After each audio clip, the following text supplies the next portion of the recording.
Bueno, bueno, listo. Entonces, hoy vamos a ver nuestra tutoría de bomba cardíaca. Como tabla de contenidos, tenemos primero una breve introducción, que sobre todo vamos a hablar de anatomía funcional. Después vamos a estar hablando del ciclo cardíaco. Después de de unos conceptos de fisiología cardíaca aplicada. Y por último, un poquito del retorno venoso.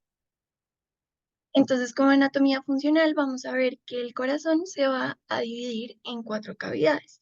Va a tener dos aurículas y dos ventrículos, que los vemos aquí en la imagen. Este sería la aurícula derecha, este sería la aurícula izquierda, ventrículo derecho, ventrículo izquierdo. También vamos a tener cuatro válvulas. Vamos a tener dos atrioventriculares, que va a ser la mitral y la tricúspide, y dos semilunares, que va a ser la aórtica y la pulmonar. La mitral va a estar separando el atrio izquierdo del ventrículo izquierdo y la tricúspide va a estar separando el atrio derecho del ventrículo derecho. Y las semilunares, la aórtica va a estar conectada con el ventrículo izquierdo y la pulmonar con el ventrículo derecho. Cuando hablamos también de anatomía funcional, tenemos que saber que todo este sistema se comporta como un circuito en serie. Esto quiere decir que toda la sangre del cuerpo va a pasar por estas estructuras. No se va a dividir, no se va como a segmentar, sino que toda la sangre va a pasar por acá. Entonces podemos empezar por el atrio derecho y de aquí del atrio derecho va a pasar al ventrículo derecho. Cuando ya esté en el ventrículo derecho, vamos a ver que va a salir por medio de la arteria pulmonar, que es sangre desoxigenada, es la única arteria que viaja con sangre desoxigenada, que llega a los pulmones. Ocurre todo lo que vimos durante fisiología pulmonar, se hace el intercambio gaseoso, se oxigena esta sangre y por medio de las venas pulmonares vamos a viajar hasta el atrio izquierdo. Después del atrio izquierdo, la sangre pasa al ventrículo izquierdo y por medio de la aorta va a salir a la circulación sistémica, a todo el cuerpo. Aquí se reparte, se va a los tejidos, se distribuye, hace todas sus funciones y cuando ya estamos en en el drenaje venoso, esta sangre se devuelve por medio de las venas correspondientes y todas llegan tanto a la cava inferior como a la cava superior y van a llegar al atrio derecho. Y ahí vuelve a comenzar todo esto. Entonces también es súper importante que conozcamos que el corazón funciona como una bomba, pero que esta bomba se va a dividir en dos estructuras importantes, el corazón derecho y el corazón izquierdo. El corazón derecho va a estar compuesto por pues el atrio derecho y el ventrículo derecho, y este lo vamos a conocer como un sistema de baja presión. ¿Qué quiere decir esto? Que necesita ejercer muy poquita presión, su músculo necesita ejercer muy poquita presión para poder generar el flujo de sangre. Por lo tanto, va a ser un sistema que tiene una baja resistencia al flujo sanguíneo. Yo puedo pasar la sangre de mi ventrículo derecho hacia la pulmonar mucho más fácil.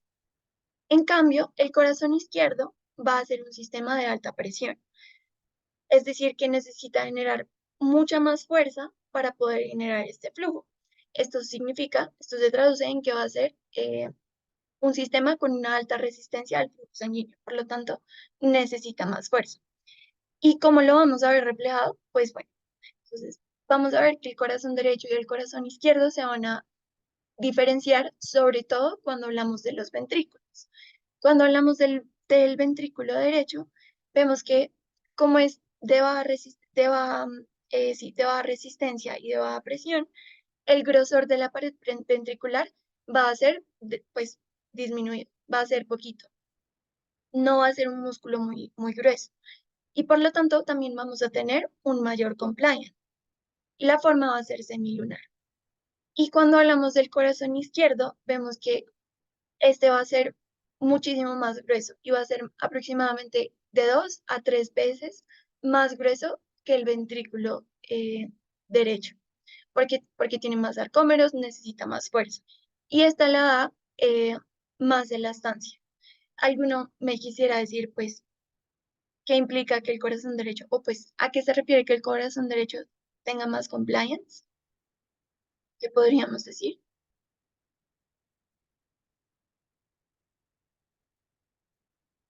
Y que el izquierdo, pues, tenga más elastancia.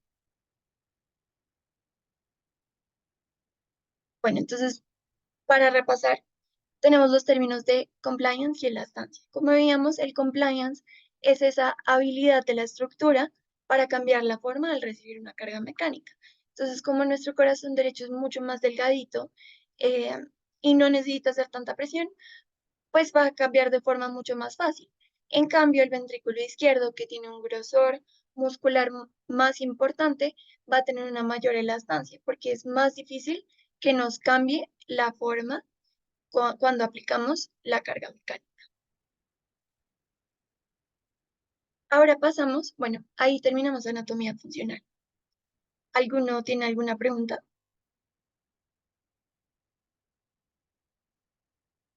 Bueno, ahora pasamos a lo que es el ciclo cardíaco.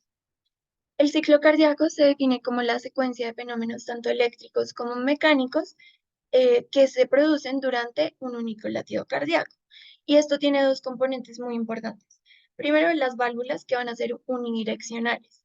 ¿Por qué son tan importantes? Porque estas nos van a estar dividiendo las cavidades, pero también nos están ayudando a generar un gradiente de presión para favorecer el flujo.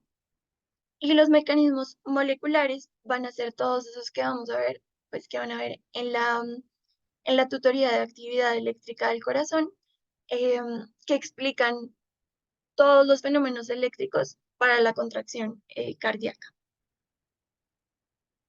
Cuando hablamos del ciclo cardíaco, lo podemos dividir en sístole y en diástole.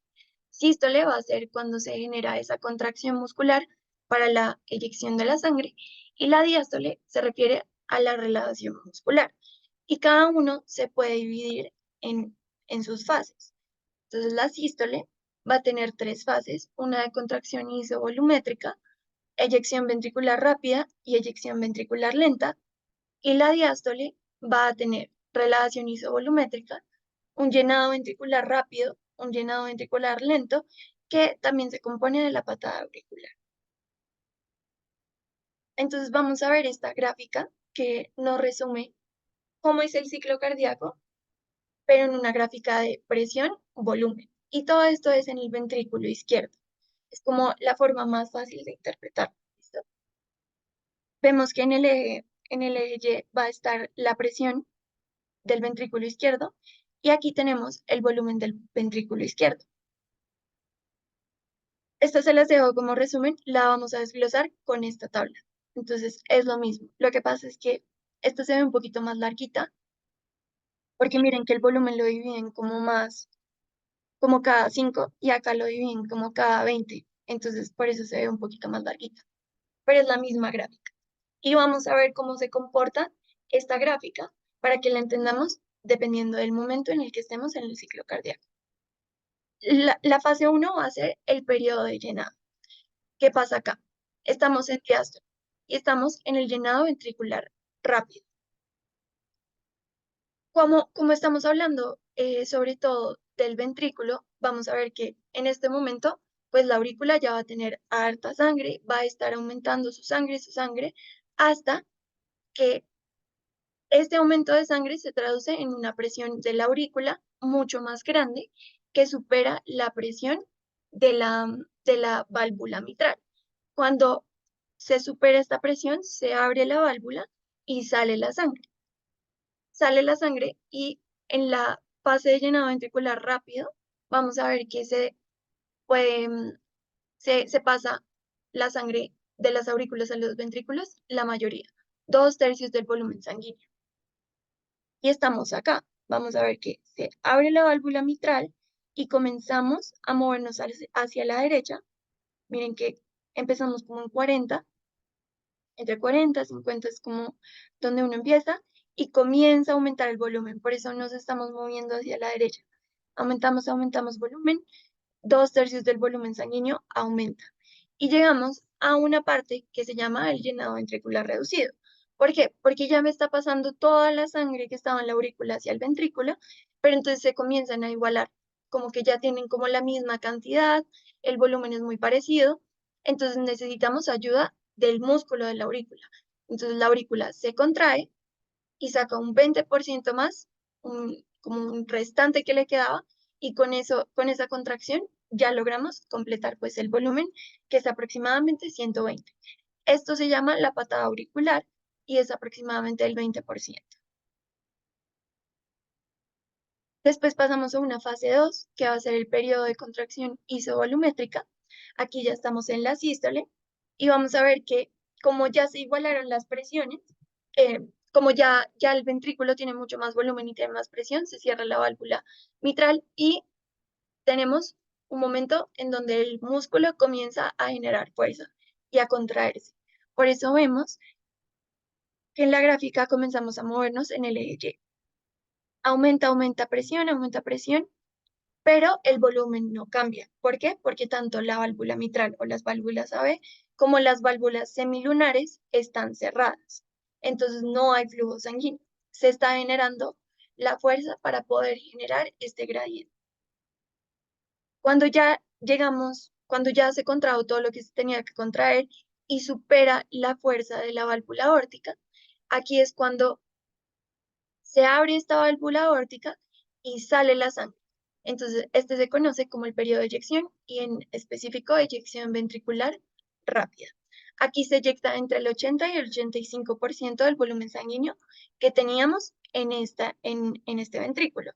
Y vemos que como está saliendo el ventrículo hacia la aorta, porque acuérdense que estas gráficas tienen en cuenta es el ventrículo izquierdo, vamos a ver que comienza a disminuir el volumen, se mueve hacia la izquierda, disminuye volumen y llegamos a la eyección ventricular reducida, que es prácticamente lo que veíamos ahorita.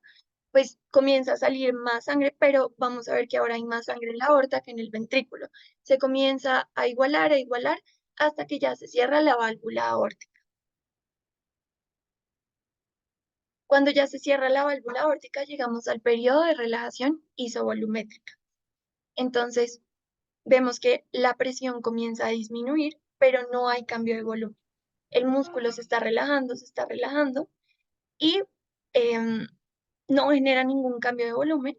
Y esto lo hemos reflejado en esta gráfica como un descenso en el eje Y, que sería correspondiente a un descenso de la presión del músculo. Y acá tenemos, pues, un resumen. Entonces, volvamos a recapitular. Tenemos la apertura de la válvula mitral, comienza a llenarse el ventrículo rápidamente, se llena con 2/3 del volumen sanguíneo, después llega la patada auricular, nos termina de llenar el ventrículo izquierdo, se igualan presiones, se cierra la válvula mitral, se da la contracción isovolumétrica, comienza a subir presión sin aumentar volumen, se abre la válvula aórtica y esto sale por la aorta. El volumen sale por la aorta, por eso vemos una disminución del volumen en la gráfica, una disminución del volumen en el ventrículo en la gráfica. Tenemos la eyección ventricular rápida, la eyección ventricular reducida, se cierra la válvula aórtica y comienza a relajarse nuestro músculo. ¿Alguna pregunta del ciclo cardíaco hasta acá?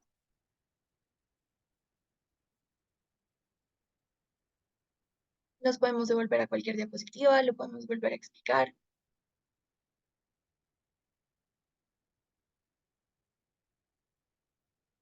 Bueno, y acá les traigo dos conceptos también importantes y es el volumen telesistólico, que este va a ser la cantidad de sangre que queda en el ventrículo después del latido previo. ¿A qué me refiero con esto?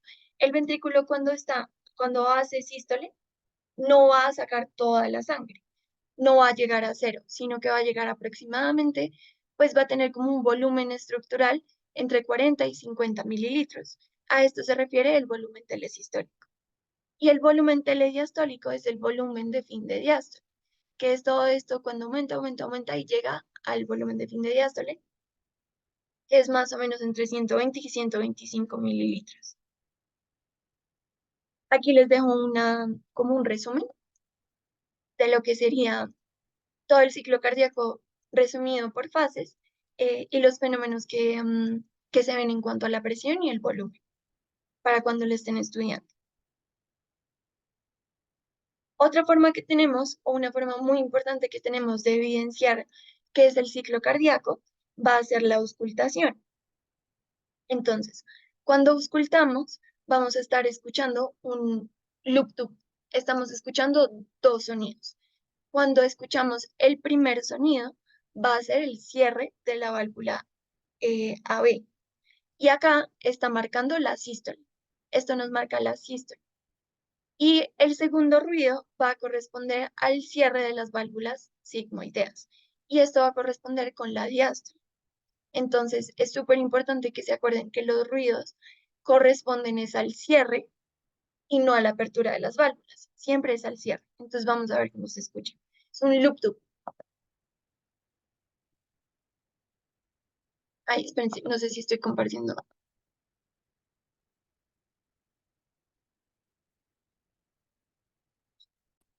Listo. Ahí están escuchando.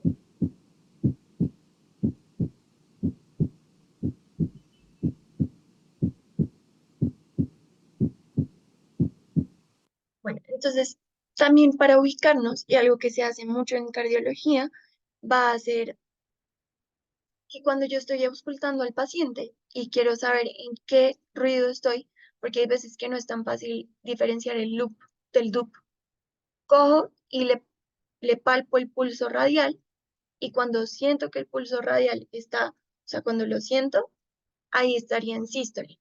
Entonces, eso me ayuda como a ubicarme en el ciclo cardíaco de una forma clínica.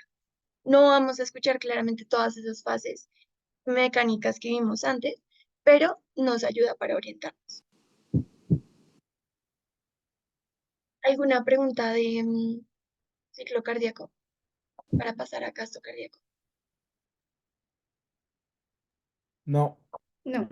Listo. Otro componente muy importante va a ser el gasto cardíaco, que este se define como la cantidad de sangre que sale del corazón en un latido por unidad de tiempo. Como fórmula tenemos que el gasto cardíaco es igual al volumen sistólico por la frecuencia cardíaca. Y aquí nos surgen unas preguntas. ¿Cuántos mililitros se van a inyectar en un latido cardíaco? Esto va a ser de 70 a 80 mililitros por latido. ¿Y cuántas veces late el corazón por minuto? Va entre 60 y 100 latidos por minuto. Entonces, el gasto cardíaco, si lo hacemos con 70 mililitros y 70 latidos por minuto, nos va a dar aproximadamente 5 litros minuto. Ese es como el número más común que vemos, pero el gasto cardíaco normal va de 4 a 6 litros por minuto. Y cada uno de estos va a tener unos componentes o unos determinantes. En cuanto a la frecuencia cardíaca, vamos a ver que es el sistema nervioso autónomo, ya sea parasimpático o simpático. Y en el volumen sistólico tenemos la contractilidad miocárdica, la precarga y la poscarga. La contractilidad miocárdica va a ser ese nivel intrínseco de contracción, de fuerza contráctil, que tiene el músculo cardíaco independiente de la carga mecánica. La precarga y la poscarga son conceptos que yo sé que no son tan fáciles. Entonces vamos a pensar siempre en la precarga y en la poscarga como algo que le está pasando al músculo. Esto es del músculo. Son conceptos que se relacionan tanto con la longitud como la presión muscular, que se correlacionan con otras cosas. Ya vamos a ver. Entonces la precarga se va a definir como la longitud de la miofibrilla en reposo antes de la contracción ventricular. Entonces recordemos que en reposo nuestro ventrículo, nuestro músculo ventricular va a tener pues sí una carga porque vamos a tener el volumen telesistólico de 50 mililitros, pero que este va a aumentar. Este volumen va a aumentar y por eso les trae estas gráficas porque son muy bonitas. Muestra cómo está en reposo, que no está estirado, no, la longitud es menor y cuando se le suma la precarga, el músculo se ve estirado. Cuando llego a este volumen telediastólico, que es el mismo volumen de fin de diástole, que es aproximadamente 120 mililitros, mi fibra se va a estirar. Y esto se va a relacionar con la ley de Frank-Starling, que lo que nos dice es que el músculo tiene una capacidad intrínseca de adaptarse a los volúmenes sanguíneos. Si crece el volumen, también se puede adaptar. Entonces, incluso que cuando hay un mayor volumen, una mayor precarga, vamos a tener una mayor distensión, una mayor fuerza de contracción y más volumen. ¿Me están escuchando bien? Es que me sale que mi conexión es inestable. Sí. Listo. Entonces, en esta gráfica vemos lo que nos quiere decir la ley de Frank-Starling. Primero, en el eje Y vamos a ver el volumen sistólico en mililitros y en el eje X vamos a ver el volumen telediastólico ventricular, es decir, el volumen de fin de diástole. Vemos que a un mayor volumen sistólico aumentamos el volumen de fin de diástole y que hay un momento en donde vamos a tener una mayor fuerza de contracción por una longitud óptima del sarcómero. ¿Por qué? Esto se da porque los filamentos de actina y de miosina se desplazan a un grado de superposición mejor y generan más fuerza de contracción. Esto va a generar un mayor volumen de eyección. Y la poscarga la vamos a definir como la presión del músculo cardíaco que es necesaria para poder sacar la sangre. Y esta va a depender de dos cosas, del músculo, del corazón y el compliance periférico. El músculo lo vamos a encontrar como tensión parietal o estrés de la pared y este se va a definir por la ley de Laplace, que nos dice que la tensión parietal o este estrés muscular, este estrés de la pared muscular va a ser igual a la presión por el radio sobre 2 veces el grosor parietal. ¿Qué quiere decir esto? Bueno, primero tener en cuenta que la tensión va a ser la respuesta a la presión que se ejerce en la pared muscular. Entonces, tenemos como unos determinantes que son directamente proporcionales y unos que son inversamente proporcionales. La presión de la pared va a ser directamente proporcional. A mayor presión, vamos a generar más estrés en la pared, más tensión en la pared, que también se relaciona con el volumen, porque si yo aumento el volumen en la cavidad, voy a estar aumentando la presión que se ejerce en la pared. Y también el radio de la cavidad va a ser proporcional a la tensión parietal que estoy ejerciendo. Y va a ser inversamente proporcional el grosor del músculo. ¿Por qué? Porque si yo tengo un músculo que es más grueso, voy a poder tolerar más esta presión y voy a tener una menor tensión o un menor estrés de la pared muscular. Y el otro componente va a ser el compliance periférico, que sobre todo nos habla de la aorta. Y esta va a ser inversamente proporcional a la poscarga. Porque pensemos que el ventrículo izquierdo tiene que hacer fuerza para sacar la sangre hacia la aorta. Pero también depende de cómo está la aorta para recibir esta sangre. Si tiene un alto compliance, me va a recibir bien la sangre, no voy a tener que hacer tanta fuerza de más, entonces me va a disminuir la poscarga. Y voy a aumentar el gasto cardíaco porque no hay oposición. En cambio, si tengo un menor compliance, si tengo una aorta que está rígida o si mi válvula aórtica no está funcionando bien, vamos a ver que el ventrículo tiene que hacer mucha más fuerza y esto se traduce en que hay más poscarga y un menor gasto cardíaco. Otros determinantes del gasto cardíaco va a ser la frecuencia cardíaca, que este se va a controlar por medio del sistema nervioso autónomo. Tenemos simpático, parasimpático. Por medio del parasimpático vamos a tener el nervio vago y por medio de los simpáticos vamos a tener todas estas cadenas que nos van a estar estimulando el corazón. Vamos a ver que el simpático va a estar actuando positivamente sobre mi frecuencia cardíaca, me la va a estar aumentando y por ende también me va a estar aumentando el gasto cardíaco. pero vamos a ver que el simpático también tiene un efecto sobre el volumen sistólico. ¿Por qué? Porque me aumenta mi contractilidad y puede aumentar la precarga. En cambio, el parasimpático va a tener un efecto negativo sobre la frecuencia cardíaca, disminuyendo así el gasto cardíaco. Aquí hay un pequeño resumen. Entonces, el simpático aumenta frecuencia cardíaca, pero también me aumenta la fuerza de contracción, por ende voy a tener un aumento del gasto cardíaco. Y el sistema nervioso parasimpático me va a disminuir la frecuencia cardíaca y en menor medida puede disminuir un poquito la fuerza de contracción, puede que esté igual, sobre todo su disminución del gasto cardíaco va a ser por la disminución de la frecuencia. Y también tengo la contractilidad, que vamos a ver que en esta gráfica lo que nos muestran es una normal. Vemos en el eje Y el gasto cardíaco en litros por minuto y en el eje X vamos a ver el volumen de fin de diástole. Vemos que cuando estamos en ejercicio vamos a tener una estimulación del sistema nervioso simpático, ¿cierto?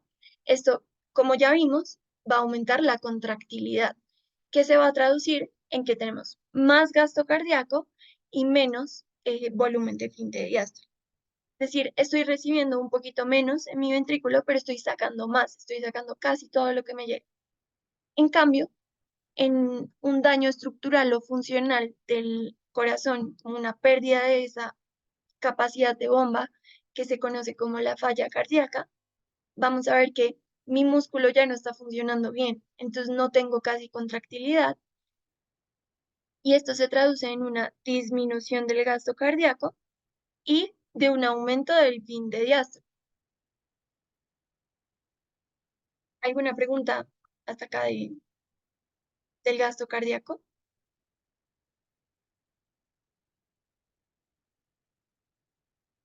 Bueno, entonces pasamos, vamos a volver a ver un poquito de la precarga.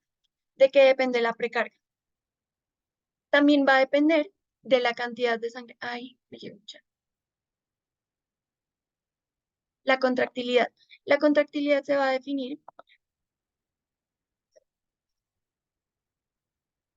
mira, la contractilidad se va a definir como esa capacidad que tiene el corazón de poder contraerse como tal, que no depende de la carga que tengamos, o sea, no depende del volumen que tengamos, sino más sobre todo de como de sus fibras musculares, pero también de todos los fenómenos como moleculares que se llevan a cabo en un ciclo cardíaco. No sé si te queda claro.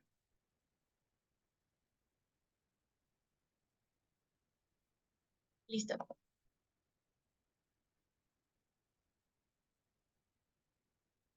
Bueno, si tienen más preguntas, pueden seguir escribiéndolas por el chat y ahí las vamos respondiendo. Entonces, la precarga también va a depender de la cantidad de sangre que me llegue al corazón, especialmente a la aurícula derecha, de todo el cuerpo, de la circulación sistémica. Entonces, vamos a ver en esta imagen lo que se conoce como el retorno venoso. Vemos que, listo, eyectamos nuestra sangre por el ventrículo, se va por las arterias, va por toda la circulación sistémica, se distribuye a los tejidos y todos esos tejidos devuelven la sangre que les llegó por medio de como el drenaje venoso.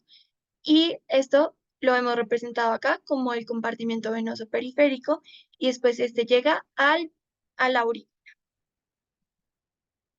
El retorno venoso tiene una fórmula que va a ser la siguiente. Entonces, tenemos volumen venoso efectivo menos la presión de la aurícula derecha sobre la resistencia venosa. Tenemos unas que son directamente proporcionales y otras que son inversamente proporcionales. Vemos que la presión venosa va a ser directamente proporcional y sobre todo el volumen venoso efectivo es súper importante como determinante directamente proporcional. Y en los que son inversamente proporcionales tenemos la presión auricular derecha y la resistencia venosa. Entonces, cuando vemos esto, realmente lo que estamos viendo es un gradiente de presión. Un gradiente de presión de mi componente periférico de mi componente central, para que haya flujo. ¿Por qué? Vamos a ver primero sobre el volumen venoso efectivo. Acuérdense que las venas van a ser vasos de capacitancia, es decir, que ellos van a resistir mucho volumen. Pero entonces, ¿cómo hacen estas venas para sacar todo este retorno venoso que viene desde acá, que suba, que suba, que suba hasta la aurícula derecha? Entonces vamos a ver que como resisten tanto volumen, ellas tienen dos tipos de volumen. Vamos a tener uno que es en reposo, es decir, que es como estructural, no está moviendo, y uno que es efectivo, uno que sí se está moviendo. Cuando hablamos del que está en reposo o el que no estresa como tal la pared de la vena para que pueda subir o pues para que pueda generar flujo, estamos hablando como de una reserva del volumen que le da estructura a la vena y este va a ser aproximadamente el 70%. ¿Cómo puedo llegar de este volumen en reposo al volumen efectivo? Por medio de dos caminos. Puedo llegar aumentando el volumen, que esto sería el drenaje venoso, cuando me llega toda esa sangre a, a mi compartimiento venoso periférico, o cambiando el diámetro venoso. La puedo volver más chiquita para que comience a estresar la pared de la vena y pues genere flujo. Y este se conoce como el volumen estresado o el volumen que genera o el volumen efectivo. Y este sí llega a la aurícula derecha. Es aproximadamente el 30%. Y otra cosa para hablar del gradiente de presión, que es súper importante y como nos ayuda a entender un poquito más y conectar todo el sistema cardiovascular con el sistema pulmonar y respiratorio, vemos que como el gradiente de presión es tan importante, tenemos algo completamente natural que nos está ayudando a generar este gradiente de presión y es la respiración de presión negativa, que es la que hacemos todo el tiempo. Nosotros respiramos con presión negativa, como veíamos en mecánica ventilatoria. Entonces, cuando nosotros inspiramos, vamos a ver que la presión intratorácica disminuye y la presión en la aurícula derecha también va a disminuir. ¿Esto qué hace? Si vuelvo esto más pequeño, me genera un gradiente de presión mucho más alto y va a favorecer eso, que haya más retorno venoso, que llegue todo este retorno venoso a la aurícula derecha. Y eso es lo que tenía preparado para el día de hoy. No sé si alguno tenga alguna pregunta, nos podemos devolver, podemos repetir.